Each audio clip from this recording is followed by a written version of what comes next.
this is Kimberlea, and Yoga Snack is our bite-sized podcast where Robbie and I serve up nourishing discussions on yoga, astrology, nourishment, and mindset.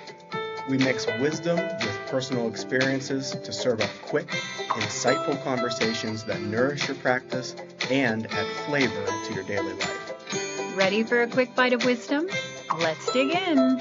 Welcome to Yoga Snack, and I have a special guest today, my really good friend, Laura. She's here, and we're going to talk about entry points into yoga and maybe even barriers about entry points. And so, Laura is also an artist and a mom and a dear friend of mine and just a big, beautiful light in my life. And I'm so happy and honored to have her here. So let's get started. Hi, Laura. Hi, Kim. Happy Monday. Thank you for being here. You're welcome. Yeah. I'm excited to be here. Yeah. I love this podcast. Oh, Great. I appreciate your support and listening.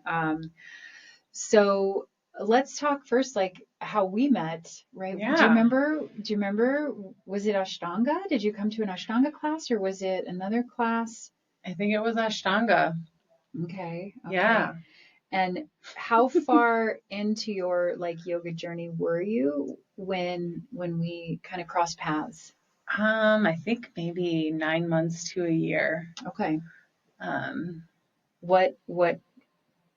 When did you first start your practice, or when? Let me actually back up. When were you very first introduced to yoga?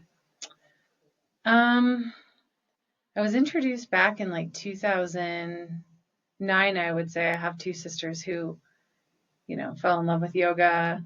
But they were always just talking about kind of the vibe and being turned off by that, and sharing a lot of similar sentiments to myself of just what is yoga, and so that kind of, I feel like, dissuaded me from really beginning a practice, even though I had really embarked on a spiritual journey, I think starting in middle school, just reading Buddhist texts and being curious about meditation and kind of the other side of things. But there was always that other side of me that wasn't quite ready to bring the two together, I feel like. So was there a clear line when you sort of crossed over or did you kind of dabble? I never really dabbled. I started a yoga practice when I was going through a really challenging time of my life after I had always been very active in my life and had always taken on physical endeavors to kind of right my mind. And I always found that movement was always a good medicine for me. And I was running a lot at the time. And then, I'm not built to be a runner. I never should have been running in the first place. And I, ran myself into the ground, literally and metaphorically, and developed really bad plantar fasciitis, and I could barely walk. And then I kind of got the message, I need to slow down. And then you said, I don't want to interrupt, but I remember because you told me this story one time where you were also what am I running towards or away from? Absolutely. And you something kind of when you say ran you into the ground, we have all this language, but were you running from something towards something? Did you feel like there was? Yeah, I was running away from encountering and facing the emotions and challenges that I had before me, the hard and things. Confronting the hard things. Yeah. And I've always appreciated your take on yoga, and how it's a confrontation and not, a way to just check out. And I agree with that. But it's a more, I feel like, collected and contained way to, look at and address and experience and mend these parts of ourselves that we might be running towards or away from. So, slowing down, and,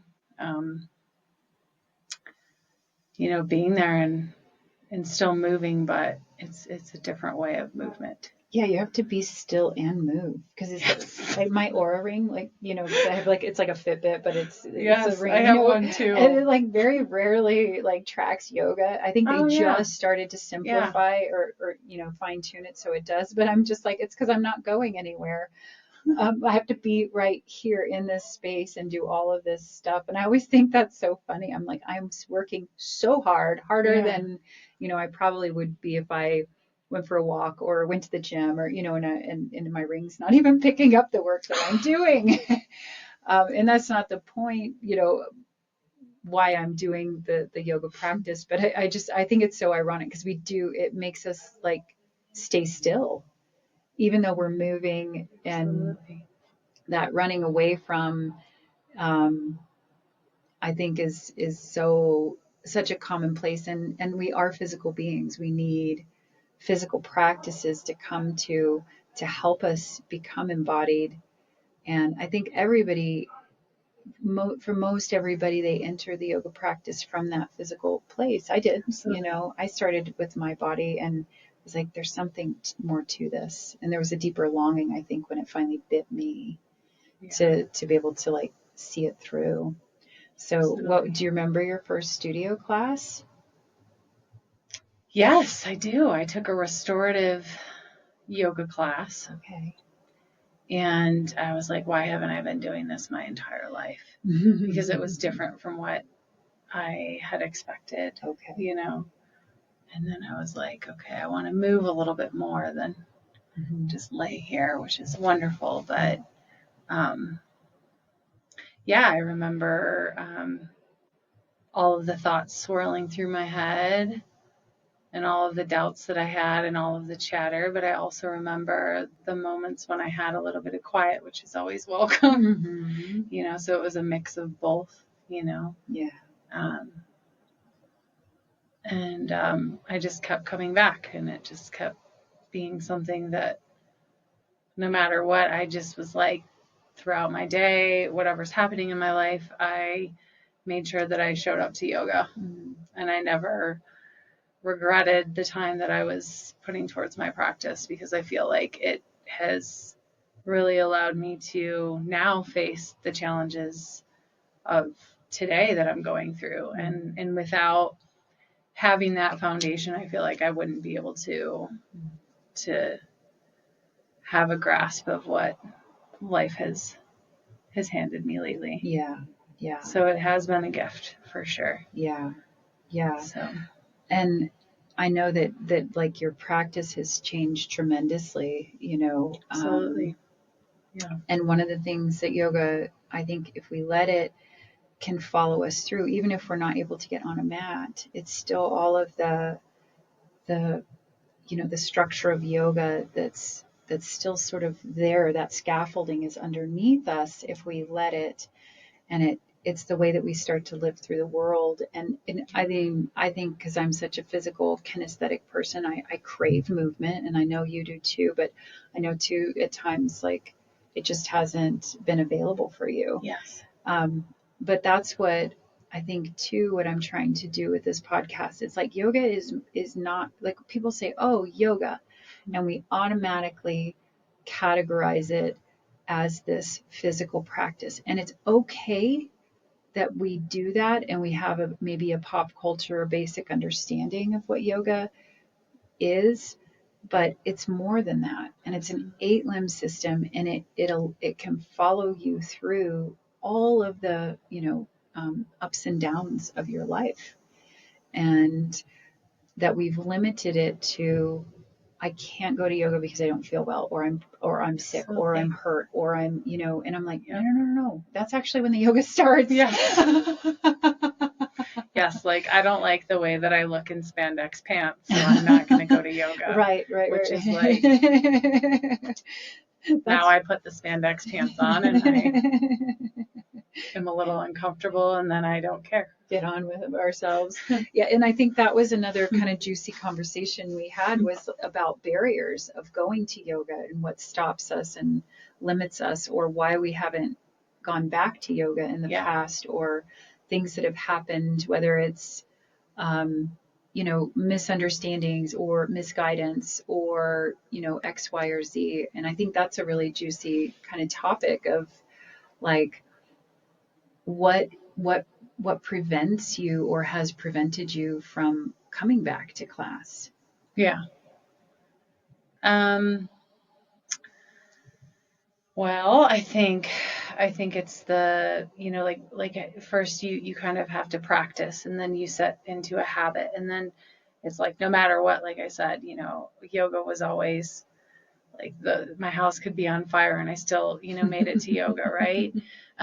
But like anything else, it's like a muscle, you have to use it. And I think a lot of it's mental, a lot of it's, making excuses, physically not being able to be there at times, but that's, when the real work, the real yoga actually occurs. I was recently hospitalized for a 4-month stretch, and I feel like I did more yoga in that period of time, sitting in that hospital bed and actually being mindful and really learning what the art of surrender actually looks like. So yeah, just not being able to physically practice has been a big thing for me, but that has really changed over time. I think now, like today, looking at yoga, I am, not walking into a class and wanting to burn, 400 calories is my goal. And,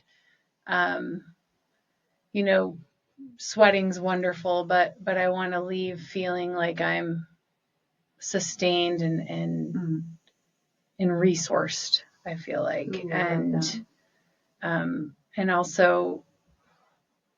And also humbled too. I think that has been an interesting part of my journey as well, is especially, attending your classes where you're so focused on, just being in the present moment and not using extraneous things to be a part of the practice, but really just you and your mat and tuning in and realizing the constraints of my body, and that it's not all about contorting ourselves into a position, but really figuring out like what we're doing and where our body is today, but also where it can go, and respecting those limitations and working within those limitations. Because I think a lot of times in our society, we are, pushed to do everything to the extreme, and everything is so black and white and everything is so intense. And I think yoga has really allowed me to say, like, who is Laura? What is Laura capable of? And accepting myself more for who I actually am than, what I'm being told on Instagram is the ideal, or, the other messaging from outside sources. So, and I think to that point of coming again and again and again, it's hard because like we're coming probably the very first time, and we always say, oh, beginner's mind is the best, right? Like we always want to be in beginner's mind. We're new, we're like looking at things, we're curious. But a lot of times, we come in as a beginner, maybe it's our first class, and we're not able to even gift ourselves beginner mind. No, not at all.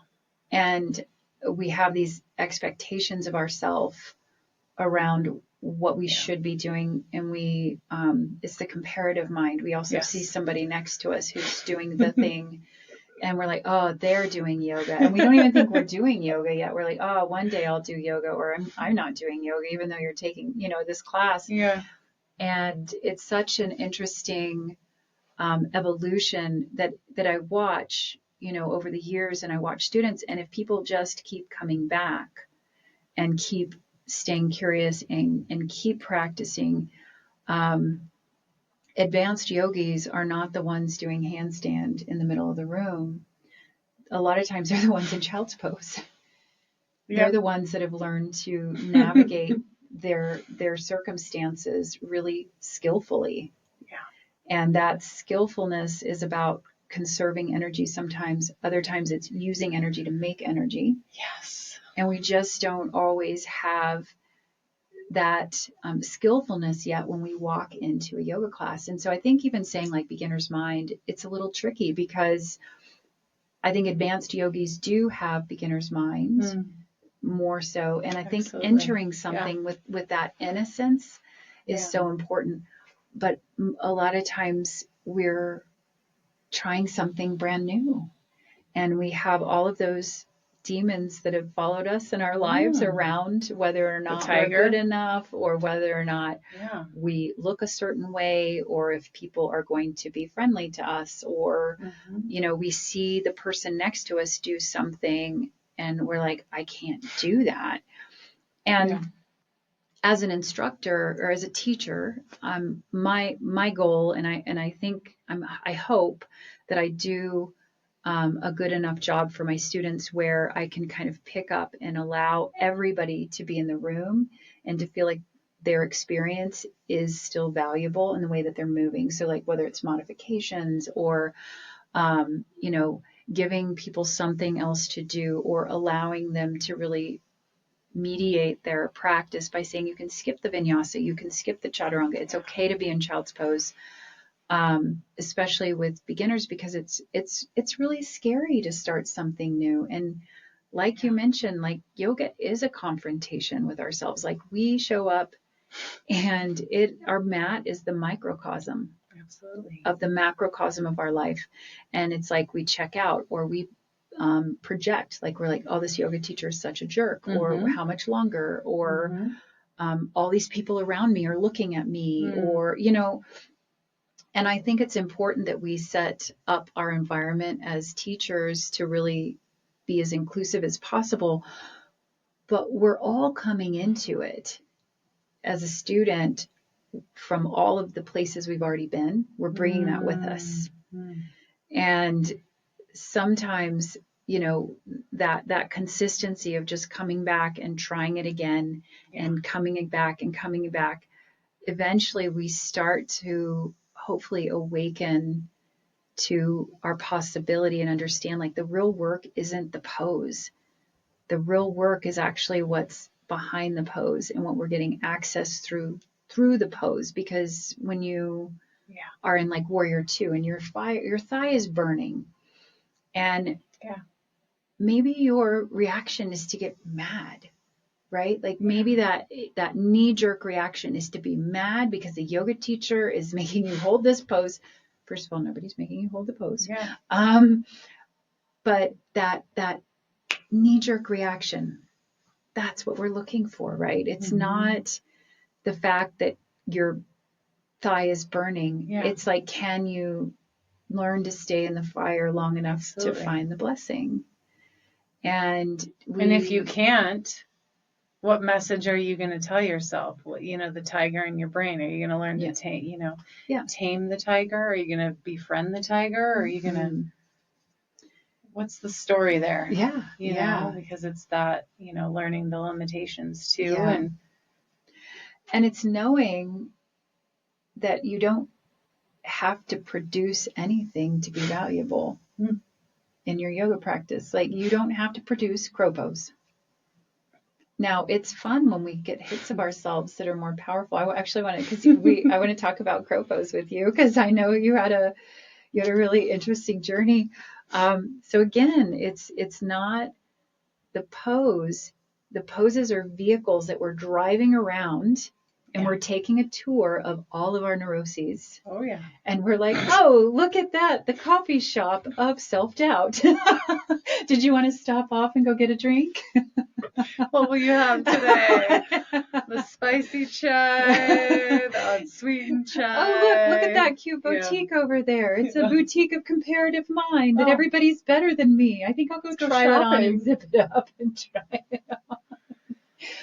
But or self-doubt, right? Oh, look at that. There's, you know, so that's what we're driving around. The postures are these vehicles that we get in, we drive around, and we take a tour of ourselves, and we get to decide who's driving the car. Absolutely. The old neuroses and the mind. Do we get to kind of look at it, wave at it, honk at it, flip it off, or, you know, like whatever? Or do we get to also maybe drive it to a new place and try something new? I heard there's this new coffee shop down the Absolutely. street. Yeah. I think I'm going to try that one. It's called Self-Confidence.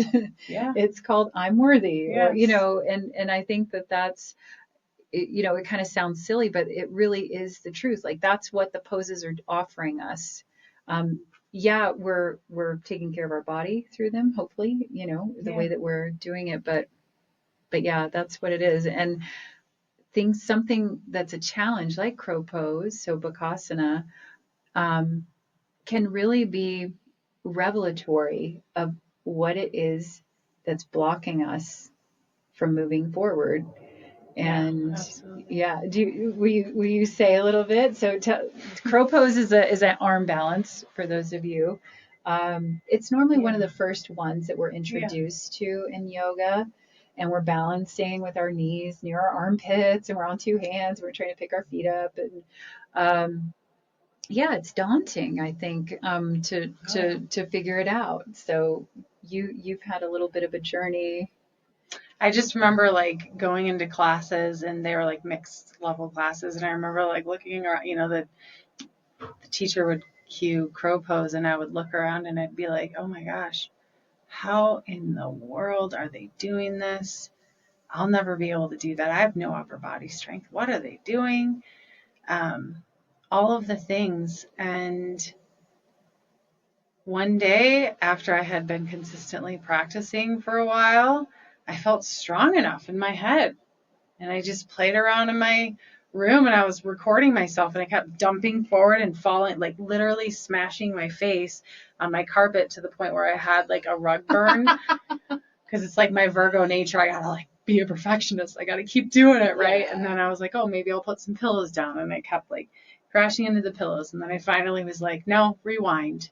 Like, what does this pose actually feel like? What am I actually trying to do here? Mm-hmm.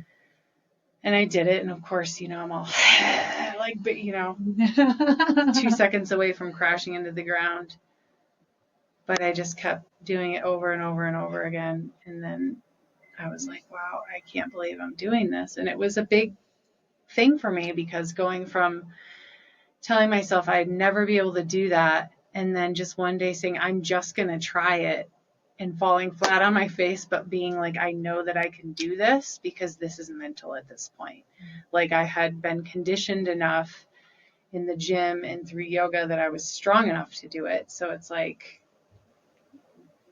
what else is the problem here? And realizing that it's mental.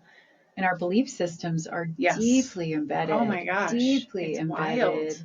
Yes. And prevent us from really experiencing new parts of ourselves a lot of times. Absolutely. And to kind of put an exclamation point on that lesson, because you've had to take some time off your practice. And we were in the studio on Saturday, though. Yeah. And Laura's a beautiful photographer. She's doing some photography. And we were talking about crow pose, and she busted out crow pose, and you have not even been, in that same physicality of the practice. And here you were still able to find that inside of yourself. And and I think that's what, it's again, it's not the pose that we're talking about. But we have to talk about the pose to help understand what it is that shifted. And it's the belief that you can support yourself. Absolutely. It's the belief that you can support yourself. Right? Yes. And that underlying belief then transfers into other aspects of our life. Absolutely. And that's why I love, I love teaching people to go upside down. Yes. And some of it's playful, it can be joyful, but it's also, for a lot of people, it is so fearful, and that we bring a lot of fear into it. And so we have to confront that fear and our long-held beliefs. I know enough about the body and alignment and being able to, get people in positions where they're more like magical levers instead of having to muscle things up. And so even those long-held beliefs, I'm not strong enough, I'm going to challenge that belief because I think you are. And with the right support, most all of us can do things that we didn't even dream were possible. Absolutely. And there are these points in my journey and in my yoga practice that I've needed that physical practice to help me work it out in my mind, where the undoable becomes doable. Absolutely. And where else do we get to have an opportunity to practice that and to play around with it? In community too. I mean, I saw exactly, and to have at that our retreat in New Mexico, all these beautiful women, and just, you know, the exercise of working within a group yoga setting, and how much trust is involved in, you know, some of those positions that we workshopped. Yeah, and then we learn how to support each other. Absolutely. Right? And we learn how to receive support too, because that's another huge aspect. I think that's what restorative yoga does really beautifully, is it teaches us to be gentle, and it teaches us to receive support. And those are things that we need to practice as well. We don't just need to practice doing hard things on a physical level. We also mentally need to reframe and understand that there is a gentleness that needs to be practiced too. Like, yes, we have to be strong. And in the Yoga Sutras, the way that I was taught them is that there's this, for lack of a better word, it's sort of like a hierarchy. Anything that's mentioned first, it's really important. And it's typically the hardest thing to do. And so, but it's mentioned first because it's really important. And then there's always these things that are layered on after it to sort of support that, or to bring in the balance of that really, you know, hard thing in there. And progressively, you know, they start to kind of break things down that way. And so there's a sutra, it's Sthiram Sukham Asana. And Sthiram means strength, and Sukham means sweetness or softness. And it's not that one is actually better than the other. And that's why I say I don't want to use that word hierarchy. But I can't find another word right now to use. But strength comes first. You have to be strong in this life. And now it doesn't necessarily mean physical strength, because muscular strength is limiting. That's not the strength. It's like fortifying ourselves mentally, physically, emotionally, spiritually. Like, what does that strength, where do we draw from that? How do we cultivate strength? But then in order for the strength to really fully be realized, that sukham comes in, that softness and that sweetness, because otherwise it becomes armoring. Absolutely. Right? And we defend the fortress of our heart instead of allowing there to be this, like, you know, brilliant kingdom that's being built. An opening. And so, but strength is mentioned first for a reason. They don't mention the sweetness and the softness first, right? Yeah. And so I think that that's also a really interesting way. Like, we are meant, in order to be resilient, our species had to be strong and cunning and adaptable. But that adaptability also is more of that, like, sukham. It's like that shape shifting and changing. It had to be soft enough to change and to stay pliable and to move with life.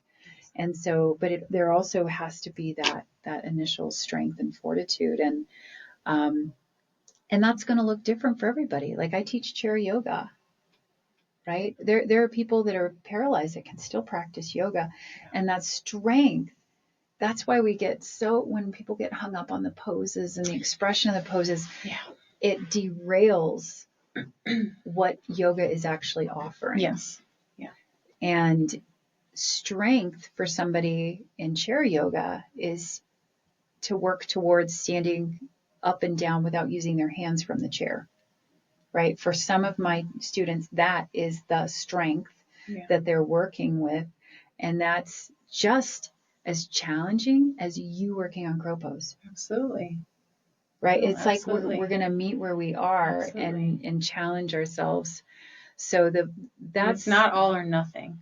And it goes, you know, I touched on, like, just the messaging that we have is a culture. It's very much, I feel like, we get so much of that messaging. It's either all or nothing. And you know what I mean? You either did it or you didn't. Sure. You either did it or you didn't, or it's go hard or go home, like all of those things No pain, that we no hear.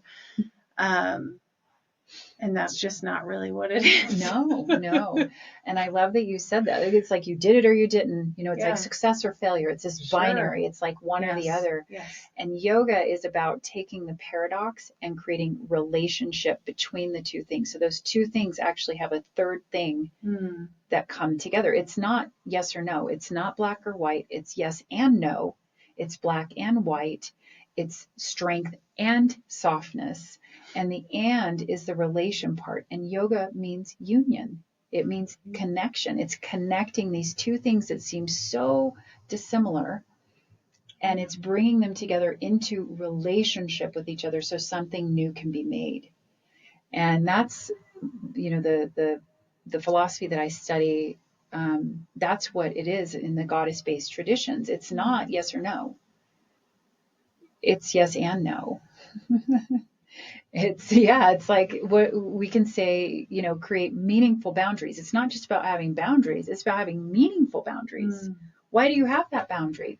How is that keeping you safe? Or are you just shielding yourself from receiving the world or being challenged or being asked to change and adapt? Yeah.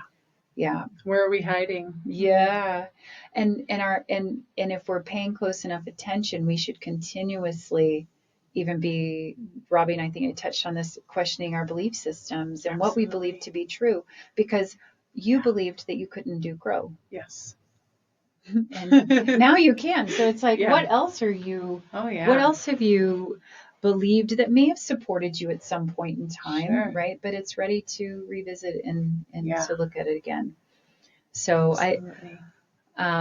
one of my really just dear students, Stephanie, she was talking too about how going back to like what prevents us from practicing yoga or coming back to maybe a class or a studio class or being in person or around community.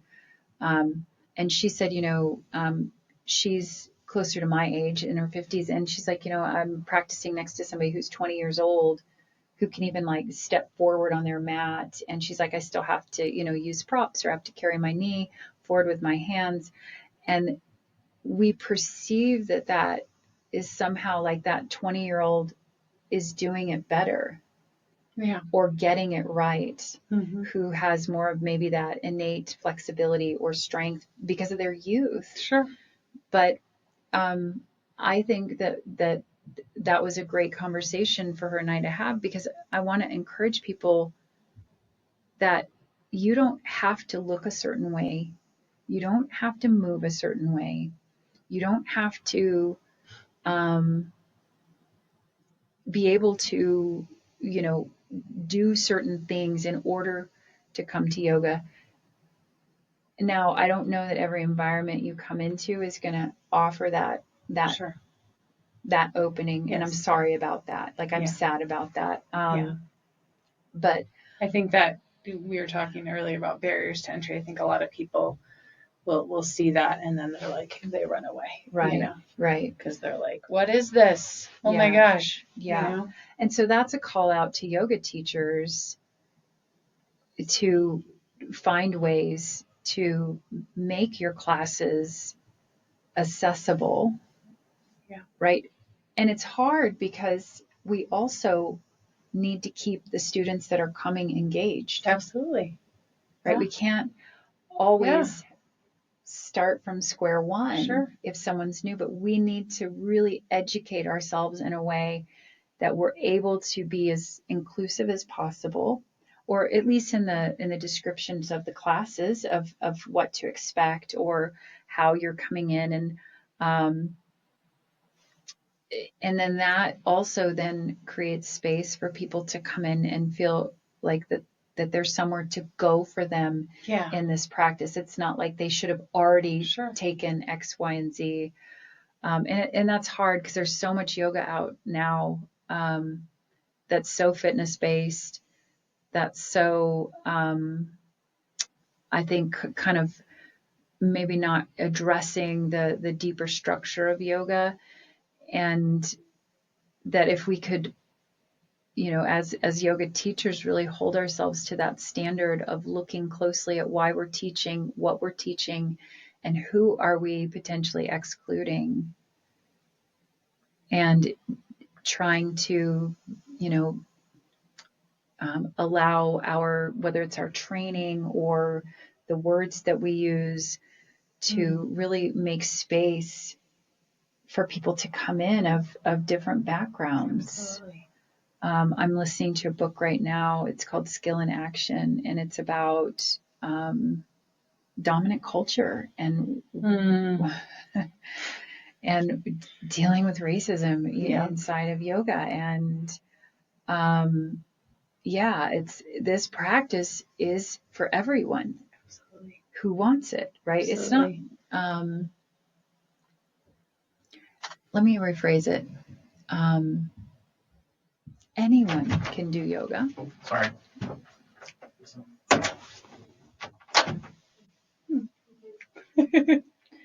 Oh, that was a little edit. A little edit. Right? Yeah. I don't know that it's meant for everyone. Yeah. Because not everyone wants to change. Sure. Not everyone wants to transform, but anyone who wants to, it's there.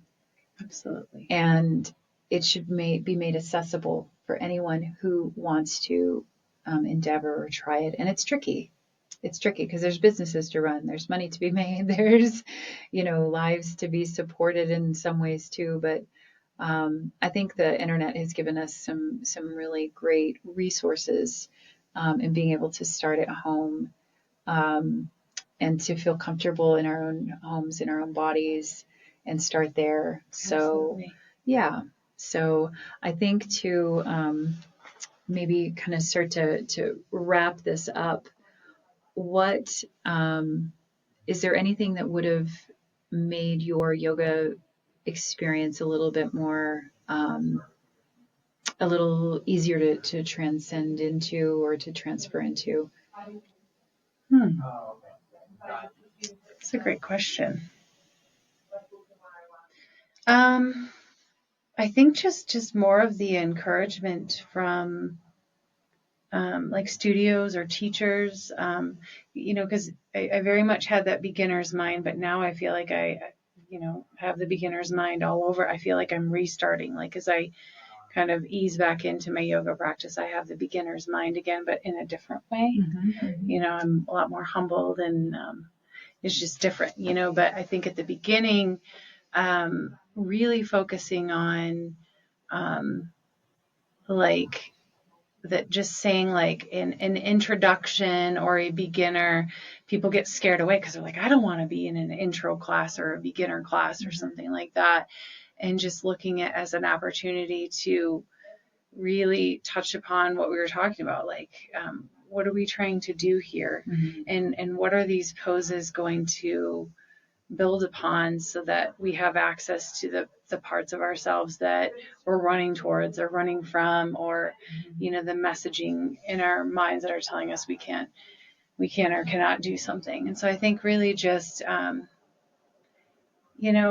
starting from scratch and really just building upon those foundations, I think is key. Because it's easy to just drop into something as a beginner, look around and say, I can't do crow pose, I'm never coming back to this class, and then 2 years later you drop into the same class and you're like, oh, you're comfortable, or going into like a level 2 class where you see people that are like, like they're there because they have been practicing for multiple years. It doesn't just happen overnight, Right.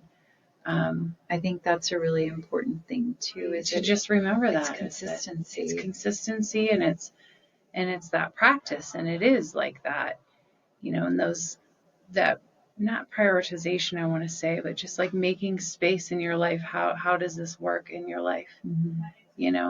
When your house is burning down, are you still going to be able to get to yoga, like literally and metaphorically? You know what I mean? Like, so. Yeah. And I think too, not being afraid to ask questions. So, and you've always been so good at that, just like opening up to the room when you're teaching for questions and for that dialogue, and reminding your students, when you're doing, in Ashtanga, one of the poses, you're sitting and you're folding over, and like, I'm very flexible. So I was always like, oh, I'm just going to go to the floor. And then Kim's reminding everybody, like, it doesn't need to look a certain way. Like, listen to your body and see what's happening here. Mm-hmm. And I don't think that I got a lot of that. Yeah. Yeah. So yeah. Well, it's really helpful. Yeah. Well, I sure appreciate your kind words. I think it's, what I'm hearing too is just like, we need to be patient with ourselves. And I think learning to be compassionate towards ourselves and curious, right? Not ambitious, but curious. And I think the willingness to try is more important than the capability of doing. And it's that curiosity and that willingness to really explore and excavate, like, what is in there? What is running me? And how much of it is part of my deepest longing and of being human this time around, and how can we get rid of the stuff that isn't helpful or unnecessary, and it's just the vehicles of the postures can be helpful in that, and but it's such a small piece of what yoga is actually offering, and I hope that there's more people that really want to get in their vehicles, drive around and see what are they actually taking a tour of. What are they looking at again and again? Like, are you on that like loop, like where you take the same way to work every week and you complain about the same traffic pattern versus like taking the country road and enjoying the view and seeing the flowers and maybe the cows eating the grass and, like trying something new and noticing like, oh, look at what I'm driving around, and maybe I can go and see new parts of myself and not be so limited. So, absolutely. Yeah.